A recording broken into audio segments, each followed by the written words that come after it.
ఈ డ్రామా ఏంది? అయితే నిన్న ఒక విషయం ఇక్కడ చెప్పాలి, సోషల్ మీడియాలో బాగా వైరల్ అవుతున్నది. ఇప్పుడు భూపాలపల్లికి పోయండి పెద్ద మనిషి, ఎక్కడ ఇది, భూపాలపల్లికి పోయిండు. భూపాలపల్లిలో గతంలో 2018లో మధుసూదనాచారి పోటీ చేసిండు. 2014లో ఆయన ఎమ్మెల్యే, 18లో ఆయనే పోటీ చేసిండు. 2018లో గండ్ర వెంకటరమణారెడ్డి వర్సెస్ గండ్రనేమో కాంగ్రెస్లో ఉండే మధుసూదనాచారి. అప్పుడు కాంగ్రెస్ ఎమ్మెల్యేగా గండ్ర గెలిచిండు. గండ్ర గెలిచి ఏం చేసిండు, పార్టీ మారి అమ్ముడు పోయి మళ్ళీ బీఆర్ఎస్లోకి వచ్చిండు. మధుసూదనాచారిని ఆనాడు ఓడగొట్టింది ఎవరు? ఇదే బ్యాచ్ అంతా, అదే ఈ మొత్తం ఈ వర్గం అంతా కలిసి కేటీఆర్ కలిసి మధుసూదనాచారిని ఓడగొట్టిరు. అసలు తెలంగాణ ఉద్యమంలో కీలకంగా పనిచేసి కేసీఆర్తో పాటు ఉన్న దాంట్లో మధుసూదనాచారి చాలా కీలకమైన వ్యక్తి. ఇప్పుడు ఆయన బీసీ మూవ్మెంట్లో ఎంతో కొంత బలంగా పనిచేసే ప్రయత్నం చేస్తున్నాడు. తెలంగాణ బీఆర్ఎస్ పార్టీ బీసీలు అంటే ఒక ఆయన కటౌట్ ఒకటి కనిపిస్తున్నది కనీసం. అయితే నిన్న భూపాలపల్లికి పోయిండు, మొన్న పోయిండు. భూపాలపల్లికి పోతే మరి అంత పెద్ద సీనియర్ నాయకుడు, నువ్వు పొద్దున లేస్తే బీసీ అంటున్నావు, బీసీలకి ఇది రావాలా, బీసీలకు అది ఇవ్వాలా, అన్యాయం చేసిరని మాట్లాడుతూ ఉన్నావు కదా. మరి నీ సొంత పార్టీ నువ్వు ఆ నియోజకవర్గానికి పోయిన తర్వాత BRS party working president KTR గారికి స్వాగతం సుస్వాగతం, బీఆర్ఎస్ పార్టీ భూపాలపల్లి నియోజకవర్గం. ఈ వెంకటరమణారెడ్డి ఆయన భార్య ఫోటోలు వేసుకున్నాడు. ఏదైనా మధుసూదనాచారి ఫోటో ఉందా? మధుసూదనాచారి ఫోటో ఉందా? నువ్వేమన్నా పెద్ద పెద్ద ఎత్తున బీసీల గురించి మాట్లాడతావు, మధుసూదనాచారి ఫోటో ఉందా? మళ్ళీ మొన్న ఏమంటున్నావు, సీఎం రమేష్ చెప్తున్నాడు కదా, రెడ్లు మొత్తం అటువైపు వెళ్ళిపోయారు, మా వైపు లేరు రెడ్లు అని వాళ్ళ మీద దుర్భాషలాడే ప్రయత్నం చేసినావు. వాళ్ళని కూడా ఏం నువ్వు దగ్గరికి తీసుకోలే. భారత రాష్ట్ర సమితి ముఖ్య కార్యకర్తల సమావేశం భూపాలపల్లి నియోజకవర్గం, ఏదండి పాపం మధుసూదనాచారి ఫోటో ఏది? మధుసూదనాచారి లాంటి వాళ్ళు పెట్టిన భిక్షనే నీకు ఆ పదవి, అర్థమైందా? నువ్వు ఎన్నో అమెరికాలో ఎన్నో గిన్నెలు దోముకొని ఎన్నో పెట్రోల్ బంకులో పనిచేస్తూ ఉంటే తండ్రి చాటుగా నువ్వు తెలంగాణలో అడుగుపెట్టి ఎమ్మెల్యే అయి 200 ఓట్లతో ముక్కు మూలిగి ఆ కేకే మహేందర్ రెడ్డి పెట్టిన భిక్షతోని ఎమ్మెల్యే అయి మంత్రి అయి ఇవాళ నువ్వు నేనే ముఖ్యమంత్రి అనే రీతిలో 10 ఏళ్ళుగా నువ్వు అరాచకం చేసి మళ్ళీ ఇప్పుడు తండ్రి తర్వాత నేనే అని ఆ పార్టీ వారసత్వం కోసం ప్రయత్నం చేస్తున్నావు.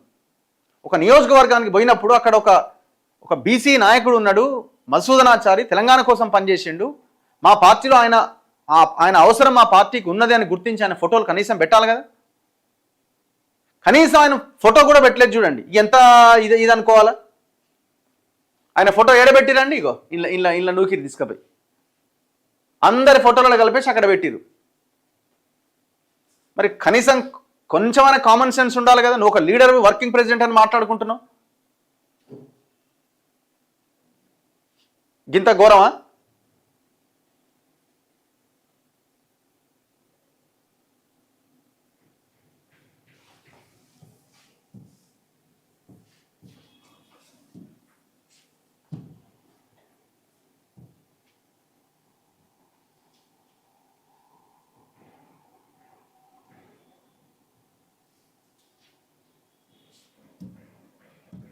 ఆనాడు స్పీకర్ గా ఉన్న మధుసూదనాచారి గారిని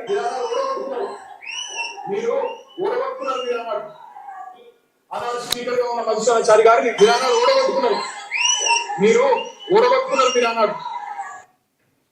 ఇది గతంలో ఆయన మాట్లాడిన మాటలు. అంకిత భావంతో పనిచేద్దాం. రమణారెడ్డి గారి నాయకత్వంలో భూపాలపల్లిలో బ్రహ్మాండంగా మీరందరూ ముంగటిపోతా ఉన్నారు. రేపు కూడా అట్లే ఇవ్వండి. స్థానిక సంస్థల్లో రమణారెడ్డి గారి నాయకత్వాన్ని బలపరిచే విధంగా బ్రహ్మాండమైన తీర్పు మీరు ఇవ్వండి.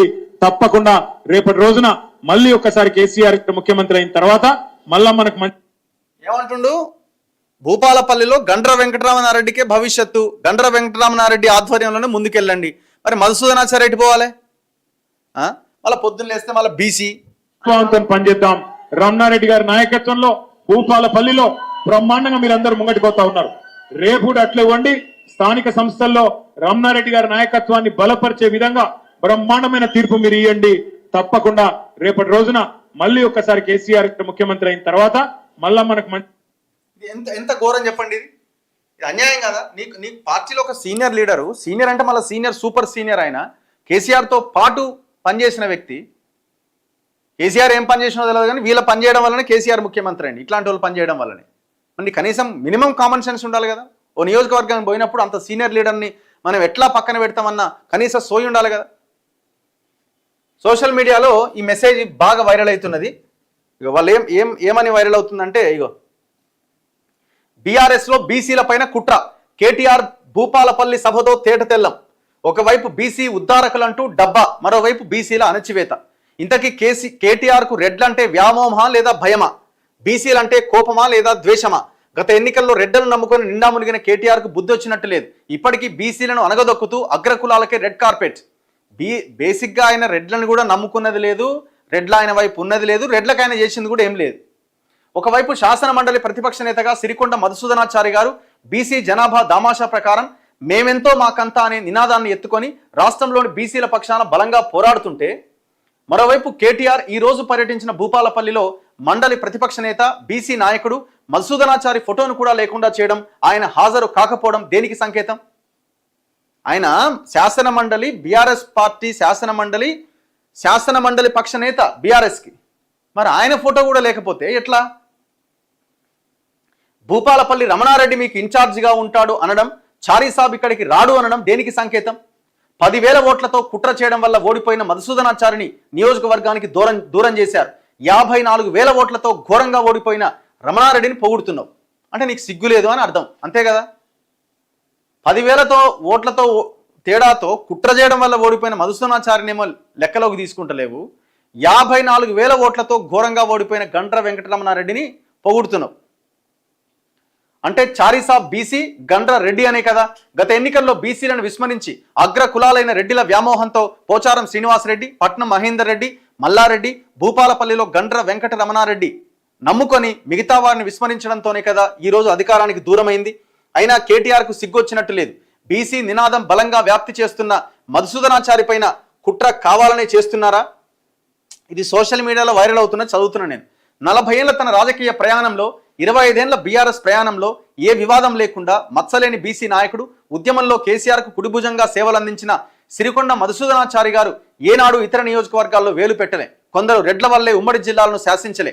అలాంటిది ఆయన్ను సొంత నియోజకవర్గమైన భూపాలపల్లిని కూడా కావాలనే దూరం చేస్తున్నారు. అక్కడి ప్రజలు మాజీ స్పీకర్ గారిని మళ్లీ రావాలని బలంగా కోరుకుంటున్న 54,000 పైచీలకు ఓట్లతో ఓడిపోయిన గండ్రను మళ్లీ తెర మీదకి తెస్తున్నాడు. అంటే పార్టీ పుంజుకోవడం కంటే రెడ్లే ముఖ్యమా కేటీఆర్? అసలు కేటీఆర్ వల్లే కదా 2018లో మధుసూదనాచారి ఓడిపోయింది. గండ్ర సత్యనారాయణకు పరోక్ష సహకారం అందించి కుట్ర చేస్తేనే కదా అత్యల్ప ఓట్లతో ఓడిపోయింది. ఇప్పటికైనా బుద్ధి తెచ్చుకొని కేటీఆర్ అదే అహంకారంతో ఏమాత్రం పశ్చాత్తాపం లేకుండా విర్రవీగుతున్నాడు. ఎవరికి నష్టం? అసలు కేటీఆర్కు తనకంటే సీనియర్లు పార్టీలో ఉండకూడదు అన్న అహంకారమా, లేదా బీసీలు రాజ్యాధికారంలోకి ఎక్కడ వస్తారనే భయమా? ఇప్పుడు రేపు పొద్దున ఆయన పార్టీలో సీనియర్ కాబట్టి ఆయన ప్రభావం ఎక్కువగా ఉండే అవకాశం ఉంది కదా, అట్లాంటి వాళ్ళు ఉండడం ఆయనకి ఇష్టం లేదు, చెంచాలు ఉండాలా, అందుకే ఆ రకమైన వ్యవహారం. పోనీ ఏమైనా గండ్ర వెంకటరమణారెడ్డి ఓ పెద్ద తోపు లీడరు, ఆయన అసలు ఏమి చేయలేదు, ప్రజలకు చాలా మంచి చేసిండు అని అనడానికి ఏమైనా ఉందా? మొత్తం కబ్జాలు, దందాలు, వ్యవహారమే కదా. అందుకే 54,000 ఓట్లతోనూ ఓడగొట్టిరాడ. ఒక మీ శాసన మండలి బీఆర్ఎస్ పార్టీ ఆయన నాయకుడు శాసన మండలిలో సీనియర్ లీడరు మూమెంట్లో ఉన్నాడు, కేసీఆర్ పక్కన ఉన్నాడు, కలిసి ఉన్నాడు. అట్లాంటి వ్యక్తి ఫోటోని బ్యానర్లో మూలకు పడేసినామంటే కొన్నిట్లో అసలు లేనే లేదంటే నువ్వు ఏం మెసేజ్ ఇస్తున్నట్టు అక్కడ ఉన్న బీసీలకి, ఓవరాల్గా రాష్ట్రంలో ఉన్న బీసీలకి?